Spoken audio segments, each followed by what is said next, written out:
I'm gonna show you 3 decks that got upgraded with Brothers War cards, and we're starting right now. The first deck is Rakdos Sacrifice, showcasing Goblin Blast Runner. The idea is very similar to the June Tokens deck I used a few days ago on the channel, with the difference that this is more straightforward, being just 2 colors, which means it's more consistent. Let's see how the deck plays out. Alright, so I will start with this hand as a turn 1 Epicure and potentially turn 2 Deadly Dispute, but it will depend on what we draw. So now I'll go with Goblin with Kuldotha Revert, and I decided to go with it because next turn I can use the Grammatic Star to play the Goblin Bushwhacker and attack for 10. So I'll go ahead and do that. Next turn I can just play the Igor Wellspring and then Deadly Dispute after. Opponent is rebuilding, so it's not falling behind, and I decided to attack because all of their creatures has X1 toughness. Very cool idea from my opponent's deck, very similar to the last deck I'm gonna showcase. For now I will Deadly Dispute, play Epicure, and now Bushwhacker again to keep the momentum going. Doesn't feel like a very good trade, but I'm still trying to pressure them out as much as I can. The Recommission, bring back that, and then with the Core Skyfisher they return a Lunar Veteran. Play this, play Deadly Dispute, play another Wellspring, and this turn I can't attack.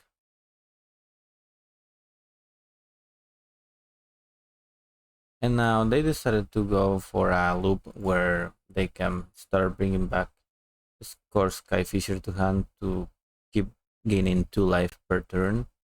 But as it is right now, I am going to put them in a lot of pressure, because I will play the Blast Runner, Makeshift Munition, get rid of one of the creatures that gains life when others enter the battlefield, and hit them for a bunch with the 3rd Bushwhacker. They are forced to block to keep their life in a healthy pace, and I decided to attack for 4. But as it is right now, they are dead on board with the Makeshift Munitions and the amount of mana that I have. Plus in hand I have Galvanic Blast and an Epicure, which is only from those 2 fight damage. Let's go to game number 2. Alright, game number 2 against them. I feel like I just need to bring a couple of End the Festivities and just stream the numbers on Chromatic Stars and Impulse Pilfer. Outside of that, I don't think I need to make any more changes. So let's jump right into the game. This is a very good hand. I will start with the Blast Runner and then go from there. Opponent starts with the Cauldron Familiar, and I will start with the Blast Runner. It's interesting that this is 2 toughness, which means it gets around all of these 1/1s, including the Sacred Cat. And now I will just flood the board and attack for 3. Play the 2nd Pilfer. Opponent find the 2nd land, but it might be a bit too late, because I'm gonna kill the cat and swing for a bunch. Opponent down to 4, and I don't think even playing that it's enough. I play Makeshift Munitions, but opponent is already dead. So yeah, this is one of the fastest starts I had, and as you can see, opponent was dead by turn 5. So yeah, let's proceed and look at what the next deck is, which is a bit more slower, but certainly it's powerful as well.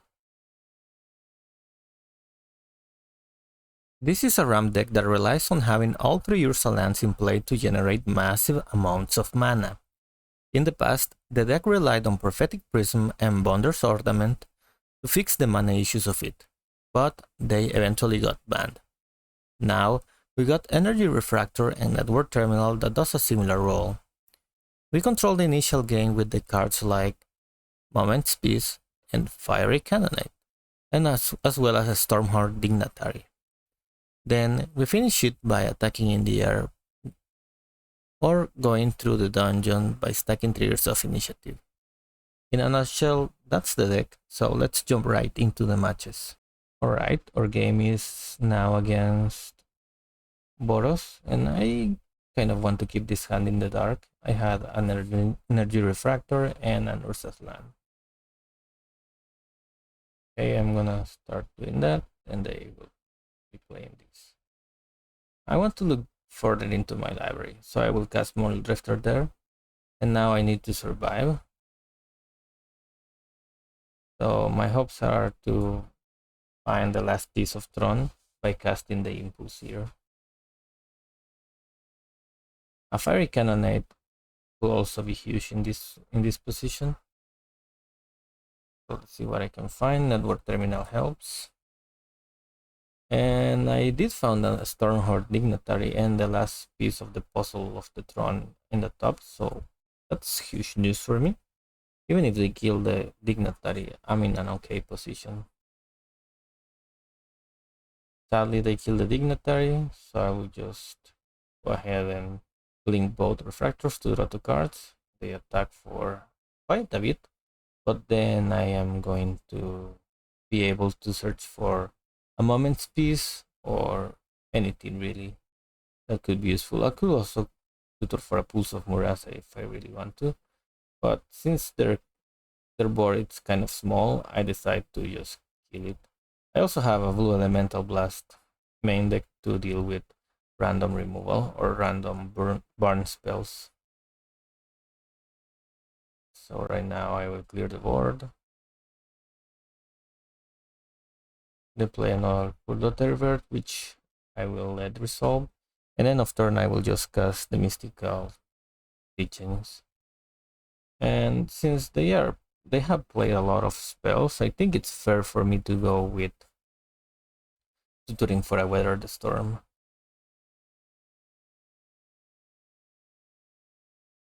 Or a Pulse of Murasa to bring back the Muldrifter and see more cards. And I naturally draw the Weather the Storm, so that's fine. Now I will blink, draw 3 cards. Now I will play the Minoic Wall, bringing back the Pulse of Murasa. And now I can play the Energy Refractor and now gain a lot of life. They kill the Muldrifter, but that's okay.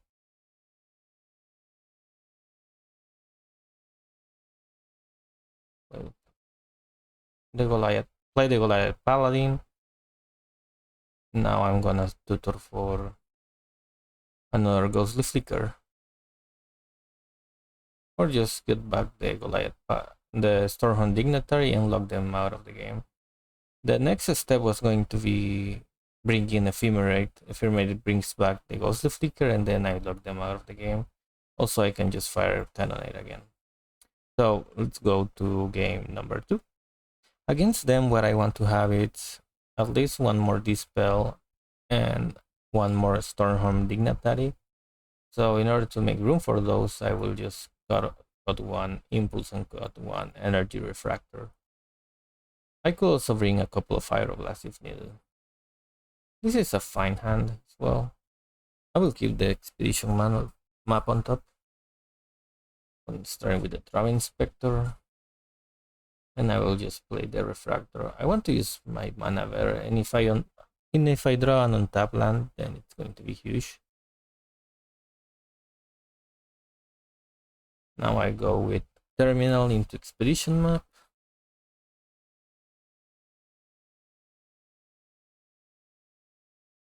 I will get my last piece of the Ursa land and just go from there. Opponent is not pressure me much, so That's good for me. And now my opponent made the mistake of playing Journey to Nowhere and concede. I hope you guys like this deck. So let's move to the next one. The last deck is an updated version of Catgates, a deck I also play already on the channel.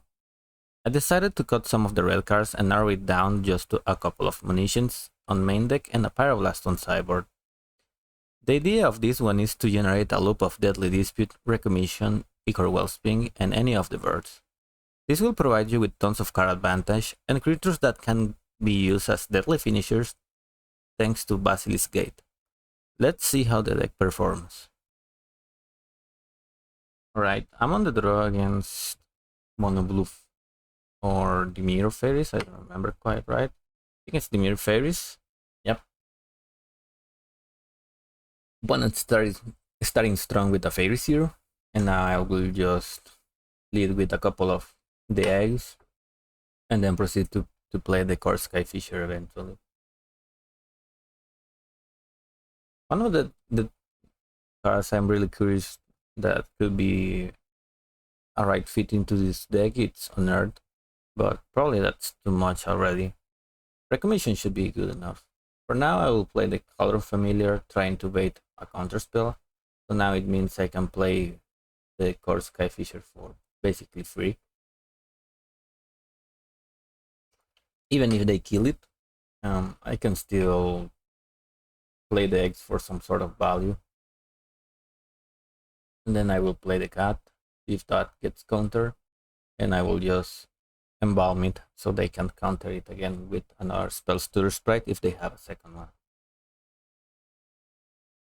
It may seem that they are up in life, but in reality my cat is going to be changing those things right away. I was hoping to draw a land, but since I didn't, I will just go with Golden Egg. Otherwise, I will have pumped my cat with the Basilisk Gate. And now I will try to resolve the Core Skyfisher, but it will meet another Spellstutter Sprite. Now they resolve Gourmand Angler, which will meet its end by the hands of Cast Down. And Recognition, it's one of those cards that it's fit right into this deck, because otherwise probably I wouldn't have played so recklessly the Core Skyfisher into counter mana. But since I have a way to bring it back even bigger, then I guess it's worth playing it in that spot. Now I will play a couple of cats to keep the pressure going, and even if they resolve a ninja, things are already complicated for my opponent. End of turn, I will bring out a cat, bring back a cat, and the opponent's going to be in quite the pressure.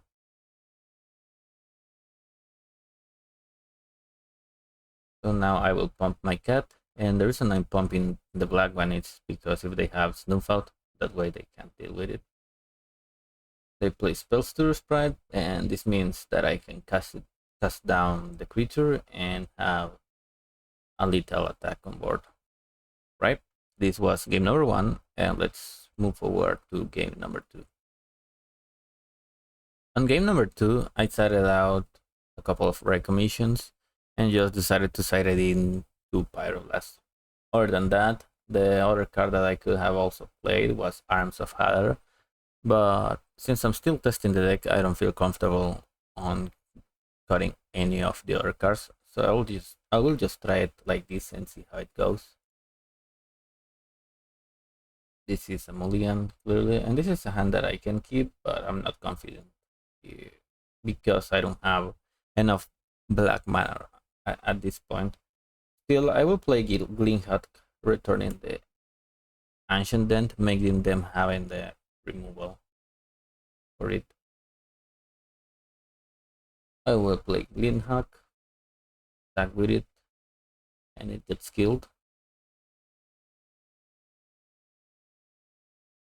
Okay, opponent is not putting much pressure into the game, so I'm just going to start playing my eggs. Them playing the Spellstutter Sprite means that they want to play a ninja. And since they tap out, I can just kill it with Golden Egg and Pyroblast. which I will proceed on doing.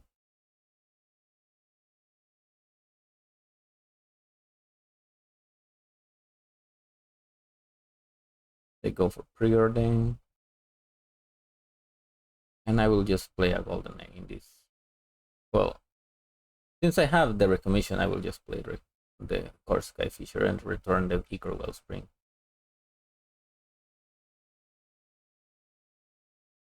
Opponents just passing the turn, but I think they are going to play a big angler with counter backup. Not much I can do there except for attacking and let's see, playing the Ichor Wellspring to draw more cards. This means that they may have a ninja. Every time someone plays end of turn Spellstorm Sprite, there's a high chance they want to play a ninja after. The Gorman Angler is going to be very difficult to deal with, and I don't want to play cast down and into counter spell Mike, which they are doing, which they probably have. And based on how they are playing, it seems like that. And this is a board state that I can't overcome. I am forced to jump block with the Gurmag Angler and then take 5, go to 1. So I don't think there's any sequence of cards that I can get to get me out of this situation. So I will concede, and let's move to game number 3. For game number 3, I made the slight change of cutting 1 makeshift munition and adding 1 Arms of Hadar. So let's try and see how that goes. This is a hand I can keep. I will just play a turn 2 egg and got enough removal to kill most of my opponent's creatures. Now it's an interesting decision. Either I play a golden egg or just pass the turn and play cast down on a potential ninja. But I decided to, if that's the case, then I will deal with it on my turn. Let them draw a card. For now, I'll just keep getting value out of the sequence of golden egg and Gleefuck. They kill the first, and then play a second Faeries here. And here's a cool play, because since I can't draw another land, I will just play the Cauldron Familiar. I think the play I'm thinking out, it's gonna happen next turn, which is bringing back a land to play another Gleefuck. Like this, I bring back the Ancient Den, and then play a second Gleefuck. And even if that meant I didn't draw, I lose 1 card, in theory, it lets me push through the board. Opponent, it doesn't have many lands, but it has a lot of action. I'll play Skyfisher to keep adding to the board and keep making them having removal for it. Okay, they do have removal for it. So. And now they play a Gurmag Angler, which I'm not afraid as much this turn, because now I can just block it with Cauldron Familiar, and Cauldron Familiar gets back end of turn. And at some point, this Sacred Cat now can outrun it. Now I will just chump block, and of turn bring the Cauldron Familiar back.